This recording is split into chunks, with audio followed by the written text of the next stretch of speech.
Hello friends, स्वागत है आपका यूटेरिया पे। मैं प्रवीण कुमार आप सभी का स्वागत करता हूं। आज के इस वीडियो में जो है हमारा करंट अफेयर से रिलेटेड वीडियो। इस करंट अफेयर से रिलेटेड वीडियो में आज हम लोग जो पढ़ने वाले हैं वो है मई माह 2020 की प्रमुख घटनाक्रम को, जिसमें राष्ट्रीय घटनाक्रम, अंतर्राष्ट्रीय घटनाक्रम, खेल आदि से जुड़े हुए घटनाओं को हम लोग देखेंगे।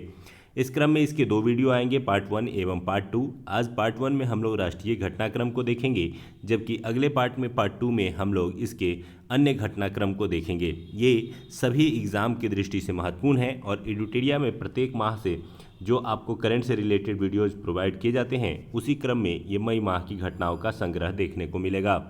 चलिए दोस्तों, शुरू करते हैं इस पार्ट 1 को। इस पार्ट 1 के बाद पार्ट 2 जो अपलोड किया जाएगा उसके साथ इसका PDF भी आप लोगों को प्रोवाइड कर दिया जाएगा। आज हम लोग राष्ट्रीय घटना के क्रम में प्रमुख योजनाओं से शुरू करेंगे और प्रमुख योजनाओं को देखेंगे। आपको ज्ञात होगा कि मई माह की जो घटनाएं रहीं उसमें मूल रूप से कोविड-19 और कोरोना वायरस से संबंधित घटनाएं जो हैं वो चर्चा का विषय रही। यही कारण है कि आज के इस अंक में आपको मूल रूप से ज़्यादातर जो पॉइंट्स दिखेंगे वो कोरोना वायरस या कोविड-19 को लेकर के किए गए प्रयासों से दिखाई देंगे। तो चलिए दोस्तों, शुरू करते हैं राष्ट्रीय घटनाक्रम में प्रमुख योजनाएं जो मई माह में चर्चा का विषय रहीं और एग्ज़ाम दृष्टि से महत्वपूर्ण दिखाई देते हैं। सबसे पहला प्रोग्राम है रीस्टार्ट कार्यक्रम। यह आंध्र प्रदेश सरकार द्वारा लागू किया गया है, तो इसलिए सबसे पहले तो आप इसे याद रखेंगे कि रीस्टार्ट कार्यक्रम किसके द्वारा लागू किया गया है, तो आंध्र प्रदेश सरकार द्वारा। यह किस क्षेत्र से संबंधित है, तो MSME यानी माइक्रो, सूक्ष्म और मध्यम उद्योगों से संबंधित यह एक प्रोग्राम है या योजना है। इसे मुख्यमंत्री YS जगन मोहन रेड्डी द्वारा लाया गया है। इसके माध्यम से रोजगार प्रदान करने का लक्ष्य रखा गया है और इसके लिए सस्ते दरों पर जो है ऋण दिया जाएगा, जिससे लगभग संभावना यह व्यक्त की गई है कि 10 लाख रोजगार सृजन किए जा सकेंगे। तो रीस्टार्ट कार्यक्रम का जो मूल 2 पॉइंट है आपको याद रखना, आंध्र प्रदेश और MSME और रोजगार वृद्धि, ये 3 पॉइंट आपको याद रखने हैं। आइए अगले पॉइंट में आते हैं। अगला है राजीव गांधी किसान न्याय योजना। तो राजीव गांधी किसान न्याय योजना छत्तीसगढ़ राज्य सरकार द्वारा लागू किया गया है। बात करें इसके उद्देश्य की, तो इसके तहत किसानों को धान की फसल के लिए पहली किस्त के रूप में 1500 रुपये प्रदान करना है। अर्थात इसमें धान की खेती को बढ़ावा देने के उद्देश्य से ये किया जा रहा है, जिसके क्रम में न्यूनतम समर्थन मूल्य के अंतर की राशि भी दे दी जाएगी। योजना के क्रम में 5100 करोड़ रुपए खर्च करने का लक्ष्य रखा गया है। तो राजीव गांधी किसान न्याय योजना धान की फसल से संबंधित है और किस राज्य से संबंधित है, तो छत्तीसगढ़ सरकार राज्य से संबंधित है। आते हैं नेक्स्ट, ई विद्या कार्यक्रम। ई विद्या कार्यक्रम भारत सरकार द्वारा चलाया गया एक कार्यक्रम है जो कि काफ़ी चर्चा का विषय रहा है कोविड-19 के दौरान, क्योंकि इसका उद्देश्य जो है कोविड-19 से प्रभावित हो रहे शिक्षा को बेहतर बनाने का प्रयास किया जाए। इसके क्रम में ई विद्या यानी इलेक्ट्रॉनिक माध्यम से विद्या देने का प्रयास किया जाएगा। इसके लिए DTH चैनलों की शुरुआत की गई, जिसके माध्यम से 12वीं तक के कक्षा के छात्रों को शिक्षा उपलब्ध कराया जा सके। इस क्रम में साथ ही साथ कॉलेज को भी कोर्स शुरू करने की मंजूरी दे दी गई है। अब कॉलेज के क्लासेस भी इलेक्ट्रॉनिक माध्यम से जो है घर बैठे उपलब्ध हो पाएंगे। तो ई विद्या कार्यक्रम भारत सरकार के द्वारा कोविड-19 से प्रभावित क्षेत्रों में शिक्षा को बेहतर बनाने या शिक्षा को निरंतर लागू रखने के लिए जो है किया गया है। नेक्स्ट है होप पोर्टल। ये उत्तराखंड सरकार द्वारा जारी किया गया है। इसका उद्देश्य है राज्य एवं राज्य के बाहर काम कर रहे प्रवासी मजदूरों को स्वरोजगार के अवसर उपलब्ध कराना।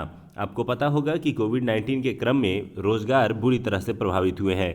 ऐसे में सभी राज्य सरकारें अपने स्तर से स्वरोजगार को बढ़ावा देने तथा रोजगार की संख्या में वृद्धि करने के लिए प्रयास कर रहे हैं। इसी क्रम में होप पोर्टल के माध्यम से उत्तराखंड सरकार द्वारा राज्य में जो बाहर से आ रहे प्रवासी मजदूर हैं उन्हें स्वरोजगार के अवसर उपलब्ध कराने संबंधी जानकारी उपलब्ध कराई जा रही है। नेक्स्ट है प्रवासी राहत मित्र ऐप। प्रवासी राहत मित्र ऐप जो है ये उत्तर प्रदेश सरकार द्वारा जारी किया गया था और ये बहुत ही इंपॉर्टेंट है। एग्जाम की दृष्टि से आप निश्चित रूप से इसे ध्यान रखेंगे। इसमें प्रवासी श्रमिकों को रोजगार तथा विभिन्न योजनाओं के लाभ दिलाने का प्रयास किया जाएगा। तो आपको पता होगा कि उत्तर प्रदेश में बड़ी संख्या में जो है वो प्रवासी श्रमिक वापस आएँ। ऐसे में उनके रोजगार सृजन को जो है बढ़ावा देने और उनको जो विभिन्न योजनाएं चल रही हैं उत्तर प्रदेश में उनका लाभ उनको सुचारू रूप से मिल सके, इसके लिए प्रवासी राहत मित्र ऐप जो है उत्तर प्रदेश सरकार द्वारा जारी किया गया है। अब ये इसको सबको याद करने के लिए आप क्या करेंगे, इस पीडीएफ को डाउनलोड करने के बाद एक पेज में एक चार्ट बनाएंगे। एक तरफ आप विभिन्न योजनाओं एवं ऐप के नाम लिखेंगे और दूसरी तरफ उनके राज्य एवं भारत सरकार के नाम लिखेंगे। और इस क्रम में इस चार्ट को आप अच्छी तरीके से याद कर लें, क्योंकि आने वाले एग्जाम में यहाँ से प्रश्न जरूर पूछे जाएंगे। नेक्स्ट है हर्बल रोड्स प्रोजेक्ट। ये भी आपको उत्तर प्रदेश राज्य से ही संबंधित है। इसके तहत 800 किलोमीटर जो एनएच और एसएच की सड़कें हैं उनके साथ जो है सड़क के दोनों किनारे पर औषधीय पौधे लगाने का जो है एक प्रोग्राम तय किया गया है, जिसके माध्यम से औषधीय प्रोडक्ट को जो है बढ़ावा मिल सकेगा। तो इसीलिए इसको नाम दिया गया है हर्बल रोड्स प्रोजेक्ट। तो आपको याद रखना है किस सरकार द्वारा लागू किया गया है, तो उत्तर प्रदेश राज्य सरकार द्वारा लागू किया गया है। और इसके तहत क्या किया जाएगा, तो सड़कों के किनारे जो है औषधीय पौधारोपण को बढ़ावा दिया जाएगा। तो ये एक महत्वपूर्ण पॉइंट बन सकता है एग्जाम की दृष्टि से।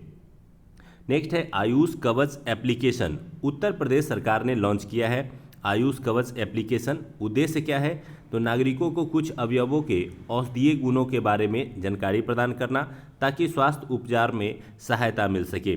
तो आपको पता होगा कि अभी कोविड के इस प्रकोप के दौर में बहुत तरह की नई चीज़ों पर प्रयोग किए गए। इस क्रम में आयुष अर्थात जो हमारा जो पुराना औषधीय विधि है जिसके थ्रू चिकित्सा की जाती रही है, तो उसके बारे में जो है जानकारी लोगों तक पहुंचाया जा सके, ताकि औषधीय गुणों के बारे में लोगों को जानकारी बढ़े और वो अपने घरेलू स्तर पर भी उपचार को बढ़ावा दे सकें। तो इसीलिए ये प्रयास जो है वो लागू किया जा रहा है। नेक्स्ट है मिशन मोड। मिशन मोड जो है वो कृषि एवं किसान कल्याण मंत्रालय द्वारा जारी किया गया है। तो आप याद रख सकते हैं कि पहले जो किसान मंत्रालय था उसका नाम चेंज हो चुका है, कृषि एवं किसान कल्याण मंत्रालय द्वारा जारी किया गया है मिशन मोड। इसका उद्देश्य है जैविक उर्वरकों का अधिक प्रयोग तथा रासायनिक उर्वरकों का कम से कम इस्तेमाल के लिए जागरूकता अभियान चलाना। आपको पता होगा कि इसके लिए जो है कई पहले भी प्रयोग किए गए हैं और कई तरह के अभियान जो है वो केंद्र एवं राज्य स्तर पर चलाए जा रहे हैं। इसके अलावा जैविक खेती को बढ़ावा दिया जा रहा है, लेकिन इसी चीज़ की जागरूकता को बढ़ाने के लिए जो है कृषि एवं किसान कल्याण मंत्रालय द्वारा जो है मिशन मोड लाया गया है, ताकि जैविक उर्वरकों के प्रति जो है लोगों में जागरूकता बढ़ाई जा सके। नेक्स्ट है सेफ होम अभियान, #सेफ होम अभियान। ये क्या हुआ इसमें कि कोविड-19 के दौरान बड़ी संख्या में जो है सभी लोग घर पे रहें, लॉकडाउन की स्थितियां थी, सभी लोग घर पे रहें। ऐसे में देखा गया कि घरेलू स्तर पर जो है महिलाओं के खिलाफ जो है हिंसा में वृद्धि हो गई, बच्चों के खिलाफ जो है वो हिंसा में वृद्धि हो गई। तो इसको लेकर के फीफा, WHO के साथ साथ यूरोपीय कमीशन के द्वारा जो है यह एक अभियान चलाया गया #सेफ होम अभियान। इसका उद्देश्य था घरेलू हिंसा के शिकार महिलाओं तथा बच्चों के समर्थन में आना, और इस अभियान में यूरोपीय आयोग ने भी साथ दिया है। तो आप इसे याद रख सकते हैं। आते हैं नेक्स्ट पॉइंट की तरफ, श्रम सिद्धि अभियान। ये श्रम सिद्धि अभियान जो है ये मध्य प्रदेश सरकार द्वारा लाया गया है, और इसका उद्देश्य है अकुशल मजदूरों को मनरेगा के तहत तथा कुशल मजदूरों को उनकी योग्यता के अनुसार काम दिया जाए। तो चूंकि मैंने अभी बताया कि कोविड-19 के प्रकोप के कारण जहां भी जो भी प्लान चले हैं वो मुख्य रूप से इसी को ध्यान में रख करके चलाए गए। तो मध्य प्रदेश में भी बड़ी संख्या में प्रवासी मजदूर वापस आए हैं। ऐसे में मजदूरों की दो श्रेणियां हैं, एक कुशल मजदूर जिन्हें कुछ हुनर पता है, कुछ टैलेंट उनके अंदर है, और कुछ अकुशल मजदूर। तो जो अकुशल मजदूर होंगे उन्हें मनरेगा के माध्यम से काम दिया जाएगा, जबकि जो कुशल मजदूर होंगे उनकी योग्यता के अनुसार उन्हें काम उपलब्ध कराने का प्रयास किया जाएगा। इसी के लिए प्लान चलाया गया है श्रम सिद्धि अभियान। नेक्स्ट है रोजगार सेतु योजना। मध्य प्रदेश सरकार द्वारा ये लॉन्च किया गया है रोजगार सेतु योजना, और इसका उद्देश्य है प्रवासी श्रमिकों को रोजगार प्रदान करना। तो आपको यहाँ पे ध्यान रखना है कि रोजगार सेतु योजना किस राज्य द्वारा चलाया गया है और किस उद्देश्य से चलाया गया है। तो प्रवासी श्रमिकों को रोजगार प्रदान करने के संबंध में ये दोनों ही लगभग एक दूसरे से जुड़े हुए हैं और दोनों ही मध्य प्रदेश से संबंधित है। नेक्स्ट है संकल्प योजना। ये भी मध्य प्रदेश से ही जुड़ा हुआ न्यूज है, लेकिन ये मध्य प्रदेश पुलिस से जुड़ा हुआ है। इसमें ज़रूरतमंद बुजुर्गों को 24 घंटे सहायता उपलब्ध कराने से संबंधित है। ये ऐसे बुजुर्ग जिनको ज़रूरत है पुलिस की और उनके पास जो है सहायता नहीं पहुंच पा रही है, तो उसके लिए एक अभियान चलाया गया है संकल्प योजना, और इसके तहत ज़रूरतमंद बुजुर्गों को 24 घंटे सहायता दी जाएगी। आते हैं नेक्स्ट पॉइंट की ओर, FIR आपके द्वार। ये एक अपने तरह का एक पहला पहल है जिसमें FIR आपके द्वार यानी मध्य प्रदेश सरकार द्वारा यह एक लॉन्च किया गया प्रोग्राम है। इसके तहत ग्रामीण एवं शहरी क्षेत्रों में लोगों को शिकायत दर्ज करने हेतु पुलिस स्टेशन जाने की आवश्यकता नहीं होगी, बल्कि शिकायत दर्ज करने के लिए जो एक हेड कांस्टेबल जो है वो उनके पास आएंगे। अर्थात एक वाहन तैयार किया गया है जिसके माध्यम से शिकायतकर्ता के पास जाकर के ही एफआईआर दर्ज हो जाएगी। तो इस प्रकार से ये अपने तरह की एक अनोखी पहल लाई गई है मध्य प्रदेश सरकार के द्वारा। इसे अभी पायलट प्रोजेक्ट के तहत कुछ थाना क्षेत्रों में लागू किया गया है, लेकिन धीरे धीरे इसे पूरे राज्य में लागू करने की योजना बनाई जा रही है। तो एफआईआर आपके द्वार मध्य प्रदेश, याद रखेंगे। नेक्स्ट है सुरक्षित दादा दादी और नाना नानी अभियान। आपको पता होगा कि कोविड-19 के दौरान यह एक बात उभर करके सामने आई थी कि जो अधिक आयु वर्ग के लोग हैं उनके लिए जीवन पर अधिक खतरा मंडरा रहा है।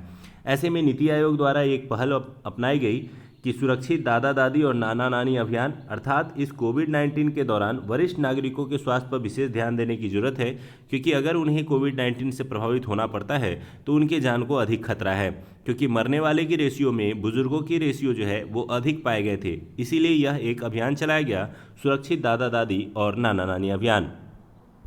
नेक्स्ट आते हैं निगाह योजना। निगाह योजना हिमाचल प्रदेश सरकार द्वारा लाया गया है। इसके तहत स्वास्थ्यकर्मी, आंगनबाड़ी आदि उस परिवार के सदस्यों को जागरूक करेंगे जो दूसरे राज्यों से आ रहे हैं। क्या हो रहा था कि आपको पता होगा कि दूसरे राज्य से जो वापस प्रवासी आ रहे थे उन्हें यह फील हो रहा था कि वो अपने आप को असहाय महसूस कर रहे थे, या फिर गांव के लोग जो बाहर से आने वाले लोगों के साथ अलग तरह से व्यवहार कर रहे थे। ऐसे में स्वास्थ्यकर्मी एवं आंगनवाड़ी की सहायता से उनके परिवार के सदस्यों को जागरूक किया जाएगा कि उनके साथ कैसे बिहेव करना है और कैसे उनसे दूरी बनाए रखना है। दोनों ही बातों को ध्यान में रखते हुए यह एक योजना जो है वो हिमाचल प्रदेश सरकार द्वारा चलाई गई है।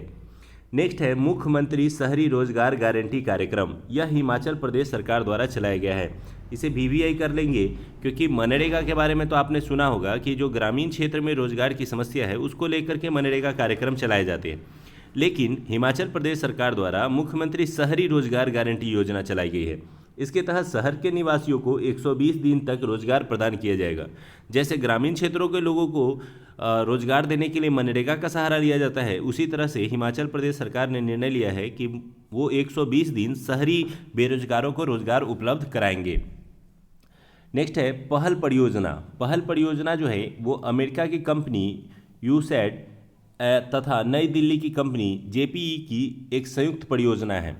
अब ये कोविड को लेकर के ही है, क्योंकि शहरी गरीबों को स्वास्थ्य की सुविधाएं प्रदान करना इसका मुख्य उद्देश्य रहा। तो यूएसएआईडी तथा दिल्ली की स्थित कंपनी जेपीई के माध्यम से ये पहल परियोजना लाई गई है। इस परियोजना के तहत कोविड में सहायता दी गई, और हाल ही में यूएसएआईडी कंपनी के द्वारा जो है कोविड-19 से निपटने के लिए जो है $3 मिलियन की सहायता भी दी गई थी। तो पहल जो है वो किन दो कंपनियों की एक संयुक्त प्रयास है, उसको आप याद रख सकते हैं। नेक्स्ट है प्राण वायु कार्यक्रम। कर्नाटक सरकार द्वारा लॉन्च किया गया है। लोगों के ऑक्सीजन स्तर को बढ़ाने में मदद करना तथा श्वसन स्वास्थ्य के लिए बारे में जागरूकता बढ़ाना जो है इसका मुख्य लक्ष्य रहा। ये आसानी से आप याद कर सकते हैं, क्योंकि प्राण वायु वर्ड ही आपको प्राण और वायु से संबंधित है, यानी आप समझ सकते हैं कि ऑक्सीजन से संबंधित हो जाएगा, और लोगों के स्वास्थ्य के प्रति जो है ऑक्सीजन के महत्व को जागरूकता फैलाने से संबंधित है। इसमें जो दूसरा पॉइंट याद करना है वो याद करना है कि यह किस राज्य सरकार द्वारा जारी किया गया है। तो कर्नाटक राज्य सरकार द्वारा जारी किया गया है। नेक्स्ट पॉइंट है राज्य स्वास्थ्य रजिस्टर रिपोर्ट। राज्य स्वास्थ्य रजिस्टर रिपोर्ट कर्नाटक सरकार द्वारा जारी किया गया है, और चूंकि इससे पीछे भी आप कर्नाटक पढ़ चुके हैं तो आसानी से दोनों को कोरिलेट करेंगे। इसमें राज्य के सभी नागरिकों के स्वास्थ्य डाटाबेस को रजिस्टर में जारी किया जाएगा, अर्थात एक रजिस्टर तैयार किया जाएगा जिसमें लोगों के स्वास्थ्य संबंधित जानकारी को डाटाबेस के रूप में रखा जाएगा, जिससे आसानी होगी स्वास्थ्य सुविधाओं को देने एवं लोगों पर स्वास्थ्य संबंधी निगरानी रखने में। तो ये किस राज्य सरकार की पहल है, तो आप याद रख सकते हैं कर्नाटक राज्य सरकार की पहल है। नेक्स्ट है वंदे भारत मिशन। भारत सरकार द्वारा कोविड-19 से निपटने के लिए यह एक मिशन लॉन्च किया गया था, वंदे भारत मिशन, जिसका उद्देश्य कुछ विशेष राज्य क्षेत्र या देश जैसे मालदीव, मेडागास्कर, सेशल्स द्वीप, कोमोरोस द्वीप से आवश्यक खाद्य सामग्री तथा आयुर्वेदिक दवाओं की आपूर्ति करना। तो बहुत सारे ऐसे छोटे देश थे जिनके सामने बहुत सारी समस्याएं थी, तो उसको लेकर के जो है यह मिशन लॉन्च किया गया था, वंदे भारत। और इस छोटे मोटे देशों के पास जो है संसाधनों की आपूर्ति को लेकर के वंदे भारत मिशन लॉन्च किया गया था। नेक्स्ट है champions portal. Champions portal MSME यानी सूक्ष्म मध्यम एवं लघु उद्योग मंत्रालय है के द्वारा लॉन्च किया गया है और इसके तहत उत्पादन क्षमता में वृद्धि करना तथा राष्ट्रीय शक्ति को बढ़ावा देना जो है इसका मुख्य उद्देश्य है। यहाँ आपको मूल रूप से ये याद रखना है कि चैंपियंस पोर्टल जो है वो किस मंत्रालय द्वारा या किस संस्था द्वारा जारी किया गया है, तो MSME द्वारा जारी किया गया है और इसके तहत जो है उत्पादन में वृद्धि करने का जो है प्रयास किया जाएगा। नेक्स्ट है गरुड़ पोर्टल। यह नागरिक उड्डयन मंत्रालय द्वारा लॉन्च किया गया है, उड्डयन मंत्रालय के द्वारा, और इसमें ड्रोन के माध्यम से सार्वजनिक स्थलों पर कीटाणुनाशक स्प्रे करना है। आपको पता है कि पूरी की पूरी खबरें जो है वो मई माह में जो है वो कोविड से प्रभावित रहीं, इसलिए राष्ट्रीय अंतर्राष्ट्रीय जितने भी खबरें हैं उस पर कोविड का प्रभाव आपको देखने को मिलेगा। तो गरुड़ पोर्टल यह नागरिक उड्डयन मंत्रालय द्वारा जारी किया गया और इसमें ड्रोन के माध्यम से सार्वजनिक स्थलों पर कीटाणुनाशक का स्प्रे कराया जाएगा। नेक्स्ट है नीलांबर पीतांबर जल समृद्धि योजना। आपको ये याद रखना है किस राज्य से जुड़ी हुई है, झारखंड। इसके तहत भूमिगत जल स्तर को बढ़ाने का लक्ष्य रखा गया है। तो नीलांबर पीतांबर जल समृद्धि योजना यह झारखंड सरकार की एक योजना है जिसमें भूमिगत जल के स्तर को बढ़ाने का लक्ष्य रखा गया है। नेक्स्ट है YASH year of awareness of science and health कार्यक्रम। यह विज्ञान एवं प्रौद्योगिकी विभाग द्वारा लॉन्च किया गया है और इसके तहत कोविड-19 से सुरक्षा हेतु सार्वजनिक जागरूकता को बढ़ावा देने का लक्ष्य रखा गया है। तो हर क्षेत्र में हर विभाग में जो है इसको लेकर के अलग अलग पहल किए गए और इन्हीं पहल से रिलेटेड जो है आपको ऑब्जेक्टिव पॉइंट्स बनेंगे। तो विज्ञान एवं प्रौद्योगिकी विभाग द्वारा जो है एक YASH अवेयरनेस से जुड़ा हुआ एक कार्यक्रम लागू किया गया जिसके तहत सुरक्षा हेतु सार्वजनिक जागरूकता को बढ़ावा दिया जाएगा। आते हैं नेक्स्ट कार्यक्रम की ओर, आयु रक्षा कार्यक्रम। अखिल भारतीय आयुर्वेद संस्थान द्वारा दिल्ली पुलिस के सहयोग से नई दिल्ली में एक आयु रक्षा कार्यक्रम शुरू किया गया। तो आयुर्वेद संस्थान हमारा जो एम्स है और दिल्ली में जो दिल्ली पुलिस है उसके माध्यम से ये लागू किया गया और इसके तहत कोविड-19 से लड़ रहे वर्कर्स अर्थात जो स्वास्थ्यकर्मी थे या ऐसे व्यक्ति जो कोविड-19 की महामारी में लोगों की सेवा कर रहे थे, उनके स्वास्थ्य को ध्यान में रखते हुए रोग प्रतिरोधक क्षमता को मजबूत करना, इसके तहत आयुर्वेदिक प्रतिरक्षा उपायों को अपनाया जाएगा। तो इस प्रकार से जो है जिन्हें हम लोग कोरोना वॉरियर्स के रूप में जान रहे थे, उनके रोग प्रतिरोधक क्षमता को बढ़ाने की दिशा में जो है प्रयास करने संबंधी आयु रक्षा कार्यक्रम जो है वो दिल्ली में लॉन्च किया गया। तो ये थे प्रमुख कार्यक्रम जो राष्ट्रीय घटनाक्रम के संबंध में थे। अब आइए राष्ट्रीय घटनाक्रम में हम लोग आते हैं कुछ GI टैग जो मई माह में प्रदान किए गए। GI टैग में मूल रूप से आपको जो याद रखना होता है वो 2 चीज़ें या 3 चीज़ें होती हैं। एक, सबसे पहले किस वस्तु को GI टैग दिया गया, दूसरा पॉइंट होता है कि किस कारण से दिया गया और तीसरा होता है वह वस्तु किस राज्य क्षेत्र से संबंधित है। ये 3 पॉइंट आपको याद रखने होते हैं। GI टैग क्या है, तो एक प्रकार से उसे विशेष पहचान देने की एक कला है जिसके माध्यम से उसके व्यापार को प्रोत्साहन मिलता है तथा उसके उत्पाद को सुरक्षा मिलती है। तो इसके लिए GI टैग प्रदान किया जाता है। हालांकि इससे संबंधित कई पॉइंट्स आपको पहले भी बताए गए हैं। आइए हम लोग देखते हैं मई माह के प्रमुख GI टैग्स। मणिपुर का ब्लैक राइस को GI टैग प्रदान किया गया है। तो आपको याद रखना है ब्लैक राइस को GI टैग हाल ही में दिया गया है, वो किस राज्य क्षेत्र से संबंधित है, मणिपुर। नेक्स्ट है गोरखपुर टेराकोटा को GI टैग दिया गया है। तो गोरखपुर टेराकोटा क्या है, तो यह एक मूर्ति कला है और गोरखपुर किस राज्य क्षेत्र से संबंधित है, तो उत्तर प्रदेश। तो आप आसानी से याद रख सकते हैं कि गोरखपुर अर्थात उत्तर प्रदेश के गोरखपुर टेराकोटा मूर्ति कला को हाल ही में GI टैग प्रदान किया गया है। नेक्स्ट है तमिलनाडु के केविलपट्टी कदलाई मितई मूंगफली की बनने वाली एक कैंडी है जो कि तमिलनाडु में काफ़ी प्रचलित है, उसे भी GI टैग प्रदान किया गया है। तो ये प्रश्न बन सकता है कि केविलपट्टी कदलाई मितई एक मूंगफली से बनने वाली कैंडी को हाल ही में GI टैग प्रदान किया गया है जो किस राज्य क्षेत्र से संबंधित है, तो यह तमिलनाडु राज्य क्षेत्र से संबंधित है। इसके अलावा आ जाए तो कश्मीर के केसर को GI टैग प्रदान किया गया है। आपको पता होगा कि भारत में कश्मीर जो वह राज्य है जो केसर उत्पादन के लिए प्रसिद्ध है और ये कई बार VVI रूप में प्रश्न के रूप में आ भी चुका है। तो कश्मीर के केसर को GI टैग हाल ही में प्रदान किया गया है। नेक्स्ट है झारखंड की सोहराई खोवर पेंटिंग को जीआई टैग दिया गया है।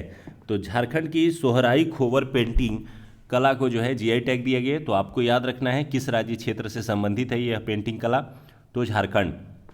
नेक्स्ट है तेलंगाना के तोलिया रुमाल को जीआई टैग प्रदान किया गया है। तो जीआई टैग जो है वो हाल ही में तेलंगाना के तोलिया रुमाल जो एक उत्पाद है उसको दिया गया है। तो ये प्रमुख जीआई टैग्स थे, इनको जरूर याद रख लेंगे क्योंकि इनसे प्रश्न निश्चित रूप से पूछे जाते हैं। आते हैं अगले पॉइंट में। हाल ही में छत्तीसगढ़ सरकार द्वारा लाख की खेती को कृषि का दर्जा प्रदान करने की जो है घोषणा कर दी गई है। तो लाख का उत्पादन जो है वो पेड़ों के उत्पादन से संबंधित है, तो इसको हाल ही में कृषि का दर्जा दे दिया गया है छत्तीसगढ़ में, जिससे लाख के उत्पादन में वृद्धि होगी। साथ ही साथ लाख के उत्पादन से जुड़े हुए किसानों को भी लाभ मिल सकेगा और उन्हें कई प्रकार के ऋण एवं अन्य सुविधाएं मिल सकेंगी। तो लाख के उत्पादन को खेती का दर्जा हाल ही में छत्तीसगढ़ सरकार द्वारा दिया गया है। इसके अलावा राष्ट्रीय घटनाक्रम में आए तो एक जो महत्वपूर्ण घटना है वो है बंगाल की खाड़ी में आया हुआ तूफान अम्फान तूफान, इसका नाम था और काफ़ी चर्चित भी रहा और काफ़ी लोग इससे परेशान भी हुए, बंगाल और खास करके उड़ीसा के क्षेत्र में। तो पश्चिम बंगाल तथा उड़ीसा के में भारी तबाही देखी गई और अम्फान जो नाम दिया गया था इस तूफान का वो थाईलैंड के द्वारा दिया गया था। तो ये भी प्रश्न कभी कभी बन जाता है कि किसके द्वारा दिया गया था। और दूसरा प्रश्न बनता है किस क्षेत्र में आया था। तो इसके नुकसान को देखते हुए केंद्र सरकार द्वारा जो है राहत पैकेज दी गई, जिसमें पश्चिम बंगाल को 1000 करोड़ तथा उड़ीसा को 500 करोड़ का राहत पैकेज जो है वो दिया गया और इसके तहत जो है वो अम्फान तूफान से निकलने की जो कोशिश जो है वो राज्य सरकार द्वारा की जाएगी। अब आते हैं, बात करते हैं कुछ अन्य पॉइंट्स की ओर जो कि राष्ट्रीय घटनाक्रम से जुड़े हुए हैं। केंद्रीय स्वास्थ्य मंत्री डॉक्टर हर्षवर्धन को विश्व स्वास्थ्य संगठन अर्थात WHO ने कोरोना के खिलाफ लड़ाई में महत्वपूर्ण भूमिका निभाने के कारण अगले कार्यकारी बोर्ड के अध्यक्ष के रूप में नियुक्त किया है। ये कई बार सोशल मीडिया पर भी आपने देखा होगा, पेज काफ़ी वायरल रहा कि डॉक्टर हर्षवर्धन को जो है भारत में कोरोना के खिलाफ जो है अच्छी भूमिका निभाने के कारण उनको WHO के कार्यकारी बोर्ड का अध्यक्ष चुन लिया गया है और ये भारत के अगले 3 वर्षों तक जो है इस कार्यकारी बोर्ड में शामिल रहेंगे। तो इस तरह से जो है एक महत्वपूर्ण प्रश्न जो है वो डॉक्टर हर्षवर्धन और WHO से जोड़ करके बन सकता है। नेक्स्ट है, तेलंगाना राज्य को लेकर के देश का यह पहला राज्य बन गया है जो अपनी पायलट परियोजना के एक हिस्से के रूप में किसानों को फसल की खेती करने का दिशा निर्देश देगा। ये एक अलग तरह का अपना एक पहचान है। ये आप इसको ऐसे समझ सकते हैं कि इसमें राज्य सरकार द्वारा जो है एक प्लानिंग बनाई गई है खेती को लेकर के और निश्चित भूमि चिन्हित कर दी गई है कि इतनी भूमि में धान की खेती होगी, इतनी भूमि में जो है वो चावल की खेती, चने की खेती होगी और इस तरह से जो है उन्होंने डिसाइड कर दिया है। तो मैं आपको बता दूं कि यहाँ पर जो है 50 लाख हेक्टेयर जो भूमि है, एकड़ भूमि है, उसमें धान की खेती चिन्हित की गई है, जबकि 10 लाख एकड़ में जो है वो लाल चने की खेती तय की गई है। इसके अलावा 50 लाख एकड़ में जो है कपास की खेती तय की गई है। यानी फसलों के उत्पादन के लिए क्षेत्र जो है वो चिन्हित कर दिया गया है और सीमित कर दिया गया है। और जो किसान भी इन दिशा निर्देशों का पालन नहीं करेंगे उनके लिए सख्त हिदायत दी गई है कि उनको न्यूनतम समर्थन मूल्य एवं ऋतु बंधु योजना जो चलाई जा रही है तेलंगाना में उसका लाभ नहीं मिलेगा। तो अर्थात उनको सरकार के दिशा निर्देश के अनुसार ही खेती करना होगा, तभी उनको जो है सरकारी जो लाभ मिलने वाले हैं वो लाभ मिल पाएंगे। आते हैं नेक्स्ट, केंद्र सरकार ने ओडिशा शहर, आपको पता होगा कि ओडिशा में जो है वो कोणार्क सूर्य मंदिर है, तो केंद्र सरकार ने ओडिशा के कोणार्क में सूर्य मंदिर का 10% सौरीकरण करने के लिए 25 करोड़ रुपए आवंटित किए हैं। सौरीकरण से मतलब सौर प्लेट लगाना और सौर ऊर्जा उत्पादन करना। तो 10 मेगा ग्रिड जुड़ी सौर परियोजना की योजना बनाई गई है। तो कोणार्क सूर्य मंदिर किस राज्य क्षेत्र से संबंधित है और कोणार्क किस देवता से संबंधित है, तो सूर्य देवता से संबंधित है। आप निश्चित रूप से जो है इसको याद रख सकते हैं। आते हैं नेक्स्ट पॉइंट की ओर। सुकून कोविड-19, ये जम्मू कश्मीर ने लॉकडाउन के दौरान मनोवैज्ञानिक प्रभावों के दूर करने वाले उपायों को दूरदर्शन पर प्रस्तुत करने हेतु इस पहल को शुरू किया। इसका उद्देश्य लोगों को मानसिक रूप से स्वस्थ रखना है। तो आप याद रख सकते हैं कि सुकून कोविड-19 एक पहल जो लाई गई थी वो जम्मू कश्मीर में लॉकडाउन के दौरान लाई गई थी, ताकि वहाँ के लोगों को जो है मनोवैज्ञानिक रूप से मजबूत बनाया जा सके इस कोरोना के खिलाफ लड़ाई में। नेक्स्ट है दक्षिण मध्य रेलवे जो रेल बैट नामक एक रोबोट डिवाइस विकसित किया है, जिसके जरिए अस्पताल प्रबंधन के कार्यों में सहायता मिल सकेगी तथा मरीजों के स्वास्थ्य की बेहतर देखभाल की जा सकेगी। तो किस रेलवे द्वारा रेल बैट नामक रोबोटिक डिवाइस का विकास किया गया है? तो दक्षिण मध्य रेलवे के द्वारा, और इसके माध्यम से जो है रेलवे प्रबंधन के द्वारा जो स्वास्थ्य सुविधाएं दी जा रही हैं उसमें काफ़ी हद तक मदद मिलेगी और देखभाल करने में जो है वो आसानी होगी। नेक्स्ट है मध्य प्रदेश ने संजीवनी नामक एक वाहन विकसित किया है। इसकी मदद से स्वास्थ्यकर्मी किसी भी संदिग्ध मरीज की जांच बिना उनके संपर्क में आए कर सकते हैं। यानी ये भी कोविड से संबंधित एक घटना का विवरण है कि संजीवनी नामक एक वाहन जो है वो किस राज्य सरकार द्वारा विकसित किया गया है? मध्य प्रदेश। इसमें स्वास्थ्यकर्मी को व्यक्ति के संपर्क में आए बिना ही उसकी जांच करने की जो है एक सुविधा मिल जाती है, जिससे कोरोना के फैलाव को कम किया जा सकता है।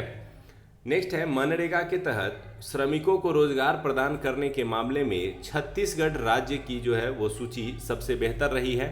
अर्थात मनरेगा के तहत किस राज्य में सबसे ज़्यादा श्रमिकों को जो है लाभ मिला है या रोजगार मिल सका है, तो वह राज्य जो है वो छत्तीसगढ़ है। आते हैं नेक्स्ट पॉइंट की ओर। भारतीय सेना द्वारा बेरोजगारी से निपटने हेतु टूर ऑफ ड्यूटी लॉन्च की गई है। तो ये बहुत ही महत्वपूर्ण है, इसे जरूर याद रखिएगा। भारतीय सेना द्वारा बेरोजगारी से निपटने के लिए अपनी तरह का एक नया प्लान लेकर के आया गया है। इसके तहत युवाओं को 3 साल के लिए अधिकारी तथा सैनिक पद पर नियुक्त किया जाएगा और 3 साल के बाद उनकी सेवा समाप्त कर दी जाएगी। और जब वो सेना से समाप्त सेवा के बाद अगर प्राइवेट फील्ड में भी जाते हैं तो उन्हें आसानी से जॉब मिल सकेगा या सरकार की दूसरी सेवाओं में भी उन्हें प्राथमिकता मिल सकेगी। साथ ही साथ उसे 3 साल तक तो निश्चित रूप से जॉब मिल सकेगा। तो इस तरह से एक सीमित अवधि के लिए जो है लोगों की बहाली की प्रक्रिया को लाई जाएगी, जिससे अधिकारी एवं सैनिक रूप में सेवा देने के उद्देश्य से तैयारी करने वाले छात्रों के लिए या युवाओं के लिए जो है एक अच्छा विकल्प बन सकेगा। नेक्स्ट है कोविड-19 के खिलाफ लड़ने के लिए संयुक्त राष्ट्र ने मणिपुर के खुडौल पहल को विश्व के शीर्ष 10 पहलों में शामिल कर लिया है। तो यूएन के द्वारा जो है हाल ही में एक लिस्ट जारी किया गया कि कौन कौन से पहल रहे इस कोविड के दौरान जिसने बहुत अच्छा काम किया। उसमें भारत के मणिपुर के खुडौल के पहल को भी शामिल किया गया है, जो कि शीर्ष 10 में शामिल है। इस पहल के दौरान क्या किया गया था, तो 100 स्वयं सेवकों का एक दल गठित किया गया, जिन्होंने दैनिक वेतन भोगी एवं एड्स प्रभावित लोगों को भोजन एवं स्वास्थ्य सुविधाएं दी। तो एड्स से प्रभावित लोगों को जो है कोविड-19 के दौरान जो है सुविधाएं देने एवं उनके लिए जो है देख रेख की व्यवस्था करने के कारण जो है खुडौल पहल को जो है यूएन के 10 प्रमुख सेवाओं में शामिल किया गया है। हाल ही में मिजोरम सरकार ने खेल को औद्योगिक दर्जा दिया है। ये आपको कई पिछले वीडियोस में भी बताए गए हैं कि मिजोरम सरकार ने जो है खेल को औद्योगिक दर्जा दिया है और मिजोरम सरकार द्वारा जो है यह निर्णय लिया गया है कि खेल में निवेश को बढ़ाने तथा खिलाड़ियों को प्रोत्साहन देने का कार्य किया जाएगा। अर्थात ये खेल को जो है एक औद्योगिक दर्जा सिर्फ इसीलिए दिया गया है ताकि खेल में जो है निवेश बढ़ सके तथा खिलाड़ियों को प्रोत्साहन मिल सके। तो किस राज्य सरकार द्वारा ये कार्य किया गया है, तो ये मिजोरम द्वारा किया गया है, इसे आप याद रखेंगे। नेक्स्ट पॉइंट है नियुक्ति में अगर हम लोग आते हैं तो अधीर रंजन चौधरी जो सबसे ज़्यादा चर्चित रहे, ये लोक लेखा समिति के पुनः अध्यक्ष चुन लिए गए हैं। आपको पता होगा कि लोक लेखा समिति का गठन जो है वो 1 वर्षों के लिए किया जाता है और अपने संविधान पढ़ने के क्रम में जो है इसे कई बार पढ़ा भी होगा। तो अधीर रंजन चौधरी जो है वो पुनः अध्यक्ष चुने गए हैं लोक लेखा समिति के।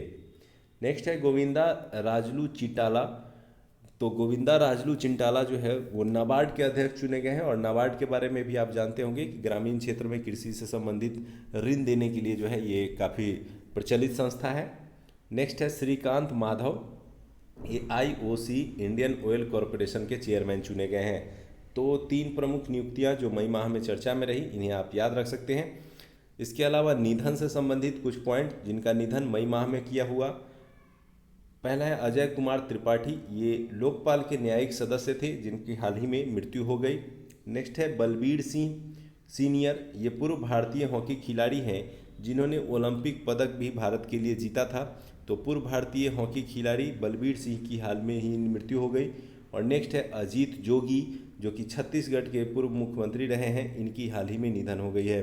तो इस तरह से आज के हम लोग इस अंक में राष्ट्रीय घटनाक्रम से संबंधित पॉइंट्स को हम लोगों ने देखा। अगले अंक में हम लोग अंतर्राष्ट्रीय घटनाक्रम, इसके अलावा आर्थिक घटनाक्रम, खेल और विविध से जुड़े हुए पॉइंट्स को हम लोग देखेंगे। तो उम्मीद करते हैं कि आपको ये वीडियो पसंद आया होगा। वीडियो पसंद आया है तो लाइक ज़रूर करें, इसे शेयर करें ताकि अन्य दोस्तों तक भी एडुटेरिया फैमिली की पहुंच हो सके। तो धन्यवाद दोस्तों एडुटेरिया में शामिल होने के लिए। अगला वीडियो जल्द ही अपलोड किया जाएगा और उसमें आपको PDF भी इसके प्रोवाइड कर दिए जाएंगे। थैंक यू, धन्यवाद।